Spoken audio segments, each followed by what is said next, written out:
upset of 2024. I included the odds as well, so you guys can kind of get an idea, if you guys don't remember, how really wide it was going into the fight, how big of an underdog these guys were. Ryan Garcia was plus 550 going into the Devin Haney fight. He knocked Devin Haney down several times, I think a couple times officially. And he earned 56% of the YouTube audience vote. A lot of people seem to like that win, Chris, even though it turned into a no contest. I think everyone is saying we saw what we saw, right? Mhm. Angelo Yeah. Leo's, Angelo Leo's KO over Lopez, Chris, before we analyze these. He was going into the fight plus 320. Angelo Leo was the underdog, but I think just the way it ended, one punch knockout from a guy, too, who doesn't have much knockout power. What a way to win a belt. This one I'm surprised didn't get more votes. Liam Paro outboxing Subriel Matias in Puerto Rico. He was plus 500. Only 1% of the vote, Chris. Underrated right there. To go to the island to do that to Matias, who had been hurting everyone, to make it look so easy. Liam Paro, only 1%. Man, disrespectful. And 39%, this is one of the ones we saw recently. Surace stopping Munguia in Tijuana.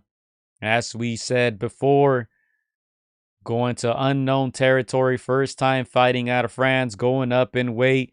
Only 4 KOs to his name, going in at plus 1,200. Going into the fight as the huge underdog. I called it the biggest upset of the last 20 years.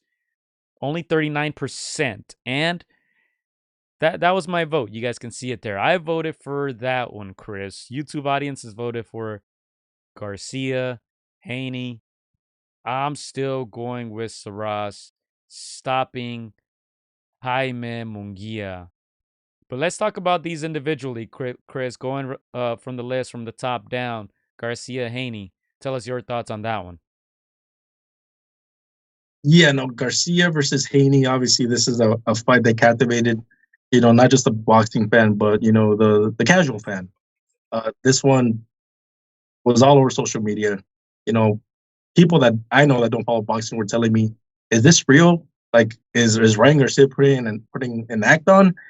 Is he really crazy? He looks crazy." They were asking me because I'm the avid boxing fan, and I was like, I think he's nuts. I think he's loony. Me as a boxing aficionado, I was like, put money on Devin Haney because he's about to get outboxed.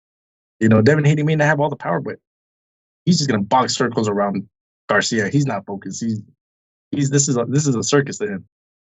So those are my thoughts on that one. Obviously you hit the nail on the head with Paro versus Matias. People that know boxing knows that this is a fighter going across several ponds to fight somebody that literally has a body on their record, and he just completely took every single round in that lion's den.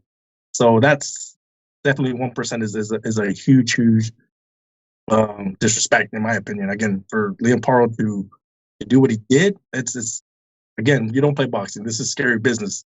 I'm sure a lot of people were like, "Don't take that fight. We don't need that fight. Let's try to make less money somewhere else. Health before wealth." Like, come on, let's not do that. And for him to do that, that's a big statement. Of course, the plus 1,200 with Surace going over to Jaime Munguia's, backyard and doing that, something that nobody expected. Everybody thought Jaime Munguia, third fight, easy pickings. Let's go have some tamales, some pozole. Vámonos, papá. Like, there's no business, for this guy to even be here in TJ. Like, what are you doing here? You're just gonna get mopped.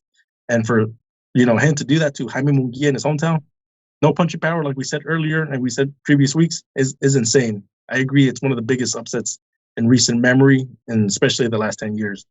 And then, of course, we cannot forget, Leo doing that to our boy. Again, we know that Venado is known for his awkward style, and we knew that maybe one day he was going to have problems with somebody with fundamentals, but we thought his awkward style was more than enough to offset, anybody with those fundamentals, then we saw what happened. Huge upset by a fighter that he should have taken care of handedly. So again, great examples there, Gio. You casted your vote, right? Yeah, I cast in my vote for Surace versus Munguia. I just can't get over it. But what? So I gotta decide this. Yeah, the YouTube audience is saying Ryan Garcia. I'm going with Surace, and all pressure on you. Man, this one's tough. Again, you can make a case for each one of these two. Again, yeah, of course, it's easy to see why you would pick, a Munguia getting handled the way he did in his hometown. That's a huge upset. But Gio, I think I'm feeling popular today, man.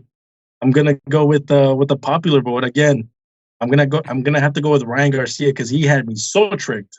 He had me so confused, thinking this guy is gonna mop the floor. And when I went to go see that fight, we got footage of that fight. We got the knockdowns that have gotten the most views in our channel to this day, and that's something I did not expect. I expected a boring 12-round fight by Devin Haney outboxing the brakes off of Ryan Garcia. And again, after a banner year that Devin Haney had last year, I thought it was going to continue. And boom, we got 3 knockdowns. We got Devin Haney severely touched, severely hurt. Ryan Garcia played everybody like a fool. Again, on social media, on TV, nobody expected this. And so I'm going to have to go with the popular vote, with the mainstream fans. I know a lot of people are going to be like, how are you going to go against, a upset like a Jaime Munguia? But again, just the fact that Ryan Garcia had us on a whole circus trip and did what he did, even though obviously he didn't get, it on paper at the end of the day. That was such a huge upset. Nobody's ever going to forget about those 3 knockdowns. 20 years from now, I think people are going to remember that fight more than these guys' records. Hey, I'm not mad at it. It was definitely a very exciting fight. As I said, he was a huge underdog as well, Ryan Garcia. Let's not forget, I think with all his antics, the odds were going down. I think toward the end, some people started putting more money on Garcia because of the odds. But yeah, I'm not mad at that at all. Man, he pulls off another upset, in my opinion, here by winning the upset of the year. Surace had a good thing going for him, but overruled by the YouTube audience and Chris's vote, 2-1. Ryan Garcia, upset of the year.